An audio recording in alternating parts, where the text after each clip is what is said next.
The Spanish Inquisition, faith, fear, and fire.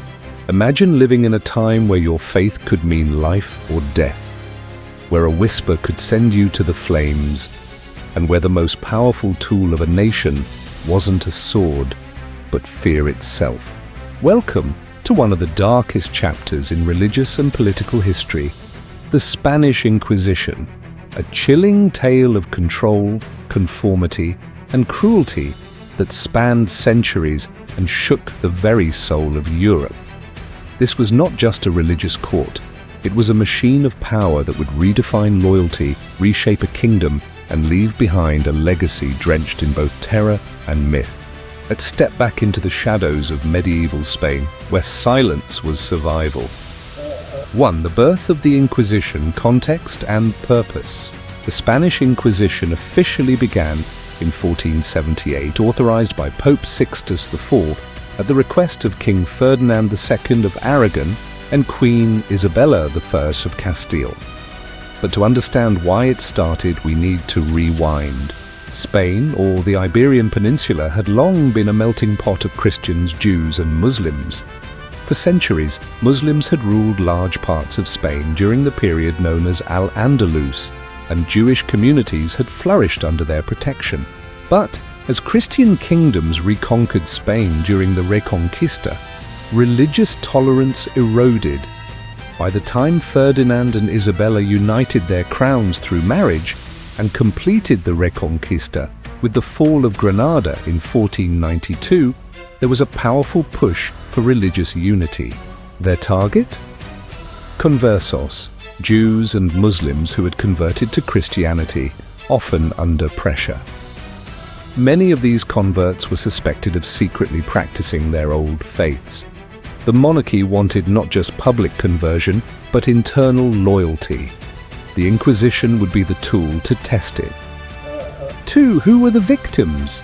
While the Inquisition would later expand its scope, its early targets were primarily conversos, especially Jews who had converted to Christianity but were accused of secretly practicing Judaism. These were known as crypto-Jews. Later, Muslim converts, Moriscos, Protestants, heretics, and even mystics, witches, and scholars would fall under the Inquisition's ever-growing list of suspicious groups. No one was safe. Even whispers, rumors, or jealous neighbors could lead to an investigation. Anonymity was granted to accusers, and the accused were often left in the dark, unaware of the specific charges or who had made them. 3. The machinery of fear. How the Inquisition operated. Once accused, the process was brutal and secretive. A person might be imprisoned without knowing the charges. They were denied legal representation. Interrogations could last weeks or months. Torture, though officially limited, was commonly used to extract confessions. Devices like the rack, strapado, and garrucha were employed. The goal wasn't always truth, it was compliance. Those found guilty were sentenced during public ceremonies called autos da fe, acts of faith. These spectacles involved mass confessions, public penance, and executions. Those who repented might be flogged or imprisoned. Those who didn't, often burned alive. And the horrors didn't end in death. The property of the condemned was often confiscated, making the Inquisition a lucrative institution for the crown. Cuatro Torquemada, the face of fanaticism. No figure is more closely associated with the Inquisition than Tomás de Torquemada, the first Grand Inquisitor. A Dominican friar, Torquemada was a religious fanatic who believed unwaveringly in the purity of the Catholic faith. Under his leadership, the Inquisition expanded rapidly. It's estimated that thousands were executed and tens of thousands persecuted during his tenure alone. Torquemada was instrumental in pushing Ferdinand and Isabella toward one of the most controversial decisions of their reign, the Alhambra Decree of 1492, which expelled all Jews from Spain who refused to convert. This action not only devastated Spain's Jewish community, but also led to a massive loss of cultural, intellectual, and economic contribution. 5. The Inquisition spreads and evolves. While the Spanish Inquisition is the most infamous, it wasn't the only one. The Roman Inquisition, 1542, and the Portuguese Inquisition, 1536, followed similar patterns, though under different leadership. Back in Spain, the Inquisition would evolve over the centuries. As Protestantism spread through Europe during the Reformation, the Spanish Inquisition shifted its focus to rooting out Protestant influences, especially among foreign travelers, diplomats, and merchants. It also targeted scientists, philosophers, and writers whose work was seen as dangerous to Catholic orthodoxy. Books were banned and intellectuals silenced. Even as late as the 18th century, the Inquisition was still prosecuting Enlightenment thinkers, resisting the tides of modern thought that threatened traditional authority. Myths versus reality. Separating fact from fiction. The Spanish Inquisition has become a symbol of religious tyranny, often exaggerated in popular culture. While the violence and fear were very real, some numbers have been inflated over time. How many died? Modern scholars estimate 3,000 to 5,000 executions over its 350-year existence, not the hundreds of thousands sometimes claimed. However, hundreds of thousands more suffered arrest, torture, forced exile, or social ruin. It's also important to understand that the Inquisition was not active in every town at all times. Its intensity and cruelty varied depending on the local inquisitors and the political climate. Still, its legacy of fear, censorship, and intolerance left deep scars in Spain's religious and cultural landscape.